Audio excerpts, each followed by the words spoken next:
When my husband looked past our newborn son and called me weak for taking 48 hours to give birth, I didn't cry. I smiled. While he was busy screaming at a nurse about the cost of hospital parking, I quietly opened my banking app under the scratchy wool blanket.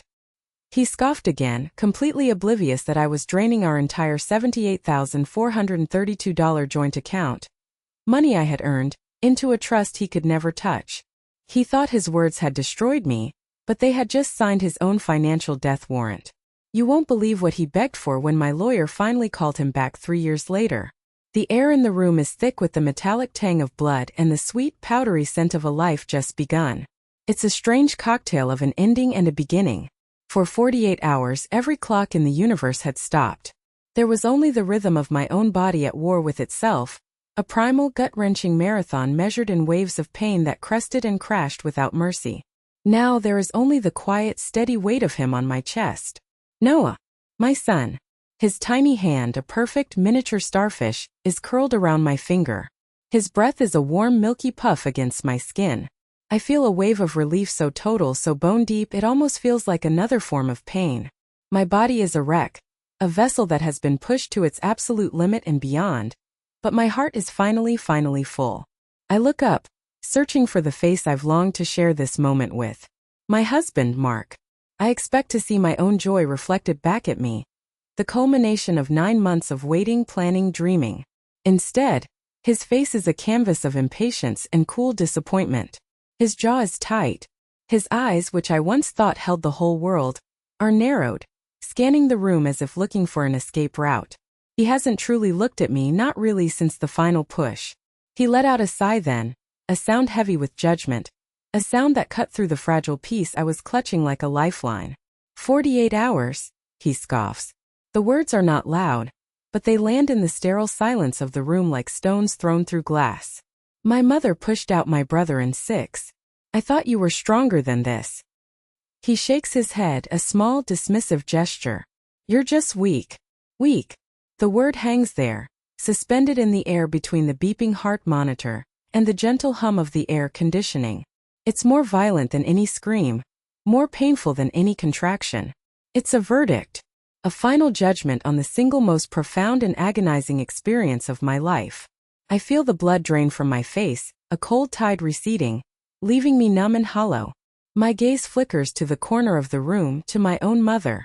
She's been a silent, stoic presence, a pillar I thought I could lean on. But she doesn't rush to my defense. She doesn't slap the cruel words out of the air. She just nods. A slow, deliberate dip of her head in agreement with my husband. A quiet endorsement of his verdict. A double betrayal. The two people who were supposed to be my anchors have just cut the rope, leaving me to drift in the most terrifying, vulnerable moment of my life. In that instant, holding my newborn son, I have never felt so utterly, terrifyingly alone. The dream I had so carefully constructed, our perfect little family, the cozy life we were about to begin, dissolves. It shatters into a million sharp, glittering pieces, and the reality that remains is harsh, cold, and unbearable. I remember planning the nursery. I'd spent weeks on it, poring over paint swatches and safety ratings. Mark had been too busy with work, he'd said. A big project was demanding all his time, so I did it myself. At 7 months pregnant, I was on my hands and knees, assembling the crib, my swollen ankles protesting with every turn of the Allen key. I painted the walls a soft, calming color called Whispering Cloud, which cost $78.54 a gallon from the boutique paint store he insisted we use. I remember the ache in my lower back as I hung the mobile of little felt stars and planets, stretching on a stepladder I probably shouldn't have been on. I did it all because I was building a nest. I was creating a world of love and safety for our son, and by extension for us. I'd look at the finished room, my hand on my belly, and imagine Mark's face when he saw it. I imagined him wrapping his arms around me from behind, kissing my temple, and whispering how amazing I was. He never did. He walked in, glanced around for a total of 15 seconds and said, "Looks good.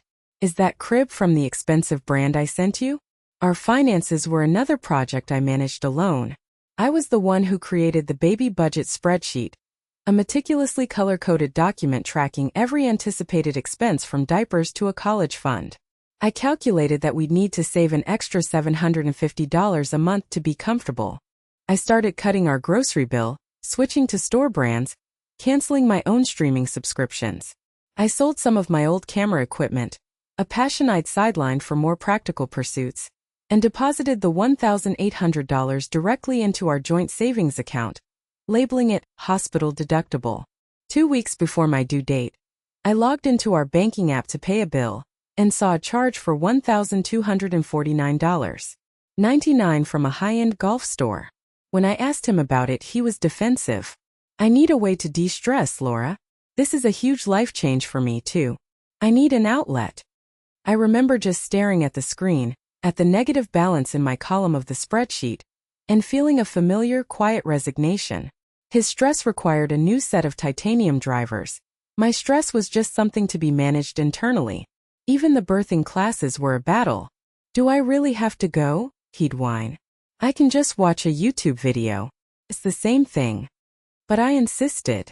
I wanted us to be a team. So he came, slouched in his chair, scrolling through his phone while the instructor demonstrated breathing techniques. During the partner massage portion, he tapped my shoulder with 2 fingers and asked if we were done yet. The other couples were holding hands, breathing together, looking at each other with a mixture of terror and adoration. Mark was looking at the clock. I told myself it was just nerves. I told myself he was scared. I made excuses for him, papering over the cracks in our foundation, pretending they weren't there. I was the strong one, I thought. I could be strong enough for both of us. The nurse comes in, a cheerful woman named Brenda with kind eyes and a warm smile. "How's our new little family doing?" she asks, her voice bright. Mark springs to life. He transforms. Suddenly, he's the doting father, the proud husband. He puts a hand on my shoulder, the first gentle touch in hours, and beams at her. "We're great." He's a little champion. And my wife, she was incredible. A real trooper. The lie is so blatant, so audacious, it takes my breath away. A trooper. He makes it sound like I endured a long line at the DMV, not like my body was ripped apart from the inside out. I want to scream. I want to tell Brenda what he said just minutes before she walked in. I want to expose him. But I can't. The muscles in my throat feel paralyzed. I just stare down at Noah's head, at the fine dark hair plastered to his scalp, and force a smile that feels like cracking porcelain. My mother chooses this moment to add her own brand of support. She gets her stamina from me, she says to the nurse, a smug little smile on her face. But she's always been a bit dramatic. Takes after her father's side. The betrayal deepens, becomes a physical thing. A cold, heavy stone settling in my gut. She's siding with him. She's creating a narrative right here in front of this stranger, where he is the patient, noble husband and I am the difficult, dramatic wife. They are a team and I am their shared project. Their shared burden. Brenda, oblivious, just smiles. "Well, you both made a beautiful baby. Now let's talk about feeding. Have you tried to latch him yet?" The next few hours are a blur of humiliation. My body, which I thought had finished its marathon, is now expected to perform a whole new set of tricks. I'm exhausted, I'm in pain, and I can't get the baby to latch properly. He fusses and cries, his tiny frustrated screams mirroring my own silent ones. "You're not holding him right," Mark says, peering over my shoulder. He's holding his phone, an article open on the screen.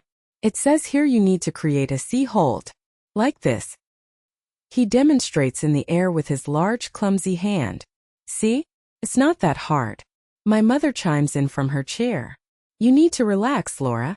He can feel your tension. In my day it just came naturally. We didn't overthink everything." They speak about me as if I'm not there. Their words weaving a net of incompetence around me. I feel tears welling up, hot and shameful. They aren't tears of sadness. They are tears of pure, undiluted rage. But I swallow them down. I take a deep breath, the air rattling in my chest. I look at Mark, at his clean-pressed shirt and his perfectly rested face. I look at my mother, at her judgmental frown and her crossed arms. And then I look at the 4 poles standing sentinel by my bed, the clear bag of saline dripping methodically into my vein. I focus on the drip. 1 drop. Then another. A steady clinical rhythm. I count them. 1, 2, 3, 4. It's a way to anchor myself, To retreat into a place in my mind where their voices can't reach. A place of cold, hard facts. The fact that the epidural has worn off and I can feel every single stitch. The fact that I haven't slept in more than 50 hours. The fact that the man I promised to love, honor, and cherish has just called me weak at the moment of my greatest strength. The ride home is a silent ordeal. Mark drives, his knuckles white on the steering wheel, not because he's emotional, but because he's annoyed that the baby's car seat took him 20 minutes to install correctly. I sit in the back with Noah, my body screaming in protest with every bump in the road. My mother sits in the passenger seat, providing a running commentary on Mark's driving and the state of the traffic. They talk to each other over me, their conversation a mundane buzz that highlights my isolation. When we walk into the house, the perfection of it is an insult. The floors are gleaming. The kitchen counters are clear. The nursery with its whispering clouds is waiting. It's a stage set for a happy family that doesn't exist. Mark drops the hospital bags in the hallway. "Right," he says, clapping his hands together. "I'm going to go grab a shower. This whole hospital thing has me feeling grimy." He disappears upstairs without a backward glance. My mother looks at me. "Well, you'd better get the baby settled. The first night is always the hardest. Try not to call us unless it's a real emergency. Mark needs his rest." She gives my arm a brisk pat, grabs her purse and leaves. And then silence. A profound, deafening silence broken only by Noah's soft, snuffly breaths. I stand alone in the middle of our perfect living room. A stranger in my own life. The next few days descend into a special kind of hell. Mark sleeps in the guest room, claiming he can't be tired for work. He emerges for meals, which I'm somehow expected to prepare, and complains if the baby's crying interrupts his Zoom calls. He refers to my physical recovery as all that stuff, and tells me I should be taking more walks to speed things up. The fourth night, I'm sitting in the dark of the nursery, rocking a screaming Noah, my own tears silently tracking paths down my face. I haven't showered in 2 days. My hair is a greasy knot. I'm wearing the same stained nursing bra and sweatpants. I feel less than human. I can hear Mark's voice from the living room. He's on the phone. I assume it's a work call until I hear his laugh. A loud, carefree sound that feels like a physical blow. My feet move on their own, carrying me silently down the hallway until I'm standing just out of sight, listening. "No, Mom, she's fine," he's saying, and I can hear the smile in his voice. "She's just being dramatic. You know how she gets. It's all hormones." A pause. "Honestly, I don't think it was that bad. She's milking it a bit if you ask me. She just needs to get a grip." He laughs again, a shared, conspiratorial sound with the woman on the other end of the line, my mother. "Yeah, I'm heading out with the guys for a bit. Need to blow off some steam. She's fine with the baby. It's what she wanted, right? Milking it. Dramatic. Get a grip." The words don't hurt anymore. They clarify. They are the final missing pieces of a puzzle I've been refusing to solve. The fog of pain and exhaustion and misplaced hope finally clears, and I see everything with a terrifying crystalline precision. I am not his partner. I am his project. I am not a person to him. I am a function, an accessory that has suddenly become inconvenient. I turn and walk back to the nursery, my steps now steady and silent. I look down at Noah, who has finally cried himself to sleep in my arms. His face is flushed and peaceful. He is perfect. He is mine. And he deserves more than this. He deserves more than a father who sees strength as a performance and a mother who is slowly being erased.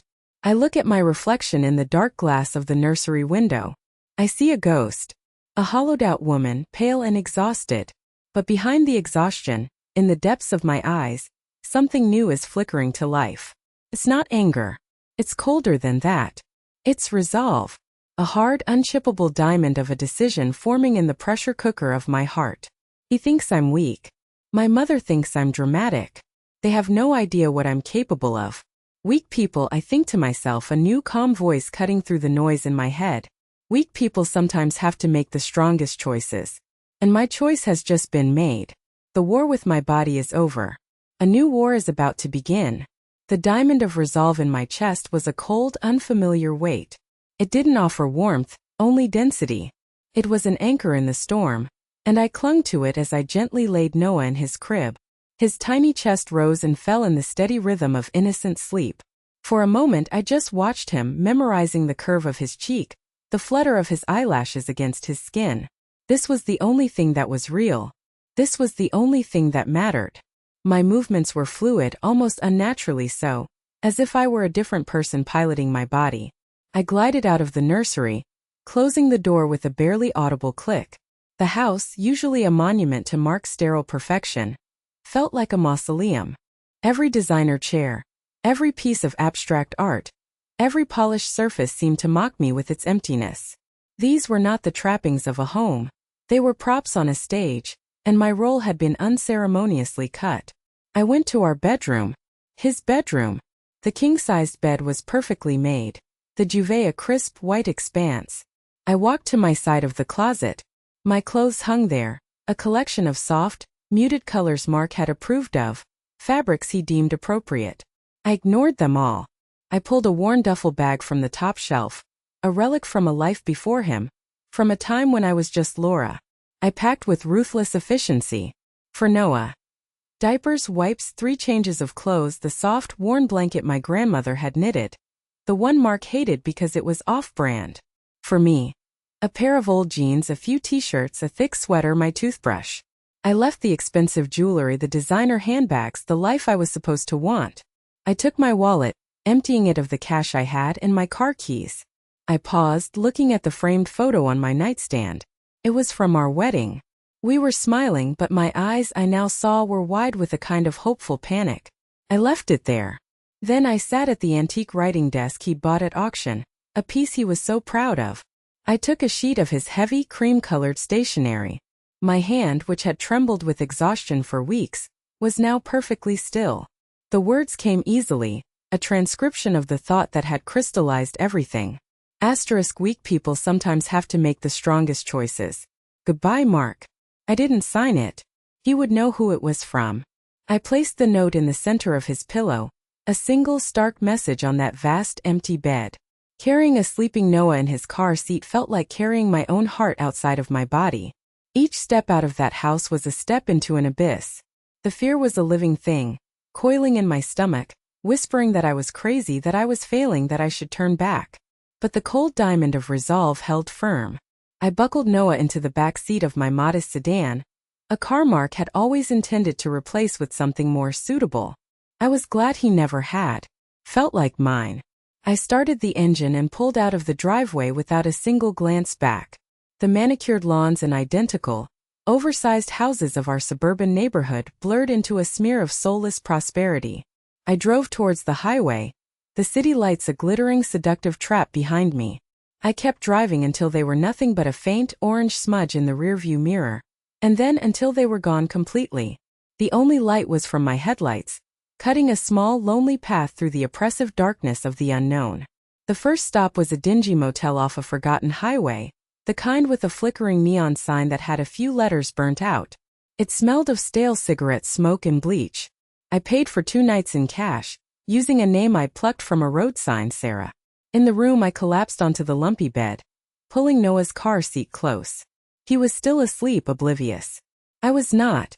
I lay there, fully clothed, listening to the rumble of trucks on the highway, my body thrumming with a cocktail of adrenaline and terror. The ghost of Mark's voice was there. Dramatic. You're overreacting. You'll come crawling back. My mother's voice joined in. What will people think? You're throwing away everything. I squeezed my eyes shut, focusing on the sound of Noah's breathing. It was my mantra. My reason. The next few weeks were a blur of survival. I found a small dreary town called Northwood, a place that felt like it was perpetually overcast. It was perfect. It was anonymous. I used the last of my cash for a deposit on a tiny second-floor apartment above a laundromat. The air always smelled of damp clothes and fabric softener, and the floor vibrated whenever someone used the large spin dryers. It was a world away from the silent, scentless perfection of my old life. I needed money. My joint bank account with Mark was a landmine I couldn't step on. He would be able to trace me in an instant. I looked at my left hand. The engagement ring, a flawless diamond he had presented with a speech about investments and appreciating assets, felt like a shackle. The next day, I walked into a pawn shop that smelled of dust and desperation. The man behind the counter, a grizzled fellow with kind eyes, gave me a fraction of what it was worth, but it felt like a fortune. As I walked out, my hand felt strangely light. I was no longer an appreciating asset. I was just Laura. I took a job waitressing at the town's only diner. The work was grueling. My feet ached, my back screamed, and my C-section scar pulled with a dull, constant pain. I learned to balance plates on my arm, to smile through exhaustion, to charm an extra dollar for a tip. Some days I'd come home, my clothes smelling of grease and coffee, and just sit on the floor and cry while Noah slept. The loneliness was a physical presence, a heavy blanket that threatened to suffocate me. In those moments, the doubt was a roar. Asterisk, you've ruined your life. You've ruined his life. But then Noah would wake up. I would pick him up, his small body warm against mine, and he would look at me with his wide, trusting eyes. And in his gaze, I wasn't weak or dramatic.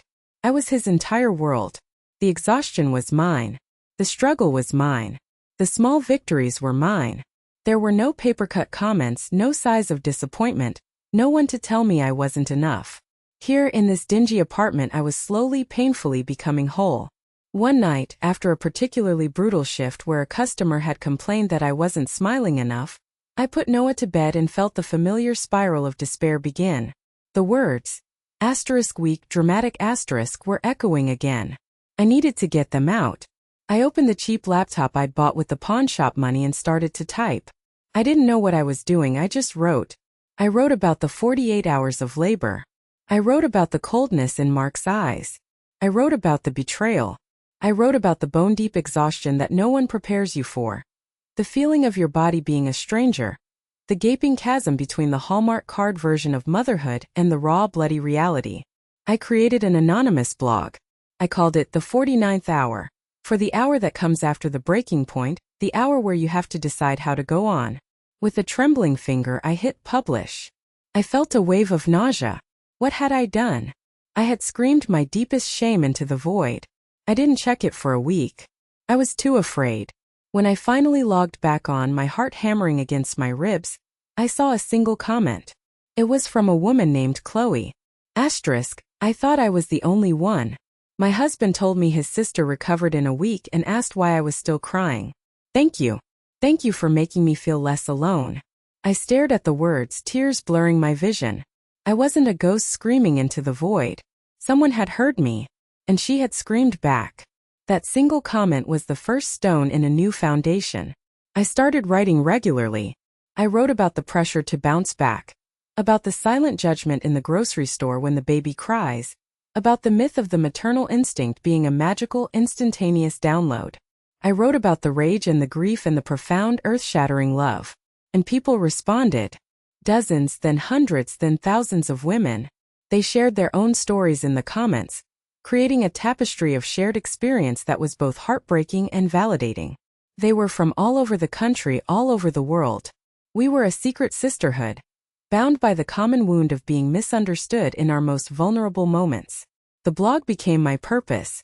It was my therapy and my mission. I created a private forum, a safe space for women to talk without fear. One day, a woman in the forum posted, "I wish someone had sent me a care package. Not flowers or another baby outfit, but things for me. Things that said, I see you and this is hard and you are a warrior." An idea sparked. I knew exactly what would be in that package. I knew because it was everything I had needed. Using the small amount of money I had saved from tips, I assembled the first comfort kit. I found a local artisan to make soothing lavender-scented balms. I included a box of high-quality, calming herbal tea. I bought the softest, most luxurious pair of socks I could find. I added a canister of gourmet dry shampoo, a beautiful silk eye mask, and a high-protein snack bar for those 3 a.m. feedings. But the most important piece was a set of cards I designed myself. On thick, beautiful cardstock, I printed affirmations. Asterisk, rest is not a luxury. It is a necessity. Your body did not fail. It created a miracle. You are stronger than you know. I posted a picture of the prototype on the blog. The response was overwhelming. Orders flooded in. My tiny apartment became a shipping center, with boxes stacked to the ceiling. The vibrations from the laundromat downstairs became the rhythm of my new life. I packed each box myself, handwriting a personal note of encouragement for every order. Within a year, I had to rent a small office space. I hired my first employee, a single mother named Maria who had been one of the first members of my online forum. Together, we grew the 49th Hour from a blog into a thriving business. We expanded our product line, created online courses for postpartum mental health, and partnered with doulas and therapists. 2 years after I fled, I received an email. It had been forwarded through 3 different people from my old life, a digital chain of whispers that had finally found me. It was from my mother. Laura, it began with no warmth. I hope you are well. We have all been terribly worried. Mark has been beside himself. To take a child from his father like that, it's a selfish thing to do. Whatever drama you felt you were going through, it's time to end it. Your family needs you. Your son needs his father. 3 years ago, this email would have shattered me. It would have confirmed every fear, validated every insecurity. I read it and I felt a faint phantom ache like the memory of a wound. I saw the manipulation, the complete lack of understanding, the centering of Mark's feelings over my reality. I saw a woman who was more concerned with appearances than with her own daughter's pain. I moved the cursor over the email. I thought about crafting a reply, a scathing, vindicating response detailing every single reason I had left. I thought about defending myself, pleading my case one last time. But the woman who ran a company dedicated to validating women's experiences didn't need to. The woman who had built a life from the ashes of her old one had nothing to prove. My strength was no longer a secret I had to guard. It was the air I breathed, the foundation of the home I had built. I clicked delete. I felt no anger, no sadness. Just a quiet final release. Now 3 years after that night, life was calm. Noah was a whirlwind of a toddler, with my eyes and a laugh that could fill any room with light. Our apartment was no longer above a laundromat but a cozy 2-bedroom unit with a small garden out back. It was filled with mismatched furniture, Noah's crayon drawings taped to the walls, and the constant, happy hum of a life lived on our own terms. I was no longer a ghost. When I looked in the mirror, I saw a woman with laugh lines around her eyes and a strength in her gaze that was earned, not performed. The war was over. I had won. Or so I thought. I didn't know that the past wasn't a ghost I had outrun, but a storm-gathering force just over the horizon, waiting for the perfect moment to break. The first crack in the calm came not as a thunderclap, but as a polite, hesitant knock. It was a Tuesday afternoon, the sky a brilliant, cloudless blue. Noah was napping, a soft weight in his toddler bed. His breath a gentle rhythm that had become the background music to my life. I was in our small garden, my hands deep in the cool, dark earth, coaxing a row of stubborn tomato seedlings into their new home. It was quiet, peaceful work, the kind that settled the soul. The knock came again, a little more insistent this time. It wasn't the familiar, boisterous rap of our neighbor, nor the quick tap of a delivery driver. I wiped my hands on my jeans, a faint sense of unease prickling my skin. Through the frosted glass of the front door, I saw a silhouette, feminine and rigidly poised. My heart didn't so much as beat faster as it did grow heavy, sinking in my chest like a stone. I knew that posture.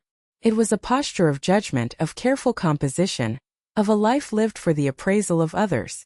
I opened the door.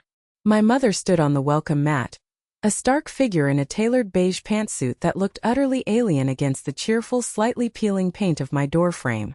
Her hair was perfectly coiffed, her makeup immaculate. She looked as though she had stepped out of a boardroom and into a world she couldn't possibly comprehend. Her eyes, so much like my own yet so different, swept over me, taking in the dirt under my fingernails, my worn-out t-shirt, the faint sheen of sweat on my brow. Disapproval radiated from her in palpable waves. "Laura," she said. Her voice was the same, a carefully modulated instrument designed to convey serene authority.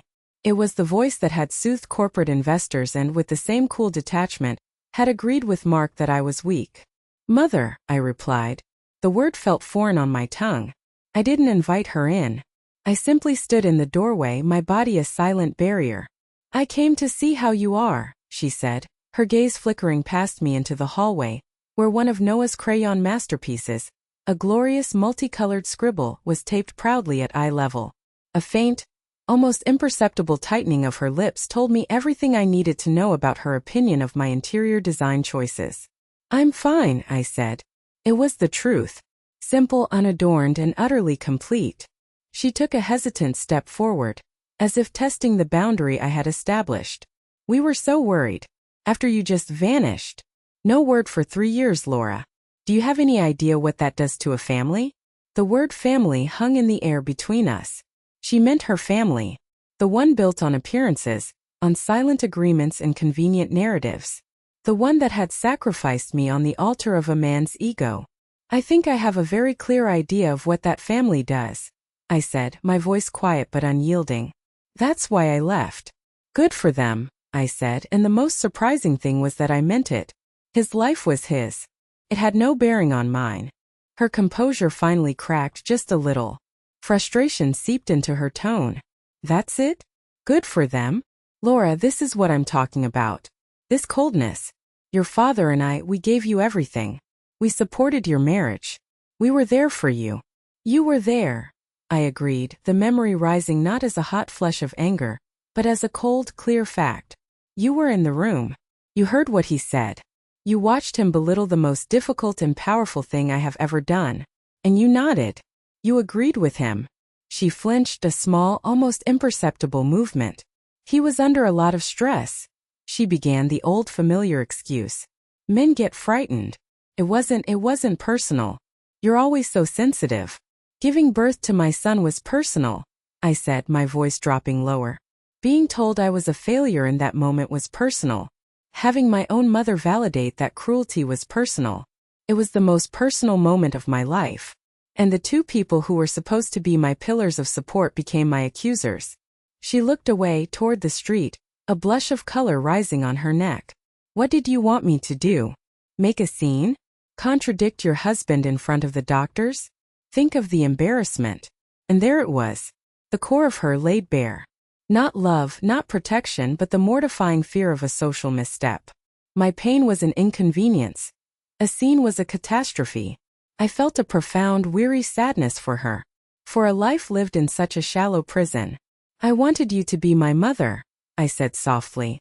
She had no answer for that. She opened her mouth, then closed it again. The silence stretched, filled only by the distant hum of a lawnmower. "Actually," she said, her voice regaining its brittle edge as she shifted tactics, "that's the real reason I'm here.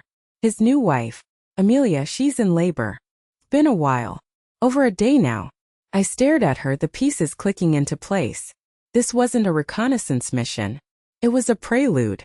"Mark is beside himself," she continued, wringing her hands, a gesture so uncharacteristically frantic it was jarring. "He's worried it's happening all over again. He needs support. The family needs to be strong for him." The audacity of it was breathtaking. She hadn't come for me. She hadn't come to apologize or to understand. She had come to recruit me, to summon me back into my old role as the emotional caretaker for a man-child, to help manage his feelings while another woman labored. I almost laughed. The sound bubbled up, a mixture of disbelief and liberation. "No," I said. "No." She looked genuinely stunned, as if the word were not in my vocabulary. "No. My life is here. My son is here. Your family drama is not my concern. I am not a tool to be used to soothe Mark's anxieties. I am not a cautionary tale or a success story for you to trot out when it's convenient. I am done." I took a step back, my hand on the doorknob. "You should go. I need to get back to my son." For a single wild moment, I saw a flash of the mother I had once longed for. A flicker of raw hurt in her eyes. A glimpse of the woman buried beneath the layers of social armor. But it was gone as quickly as it appeared, replaced by the familiar mask of stoic disapproval. "I see you've made your choice," she said, her voice refrigerated once more. "I hope you're happy with this little life you've made." "I am," I said, and the certainty of it was like bedrock beneath my feet. "Goodbye, Mother." I closed the door, not slamming it, but shutting it with a quiet finality.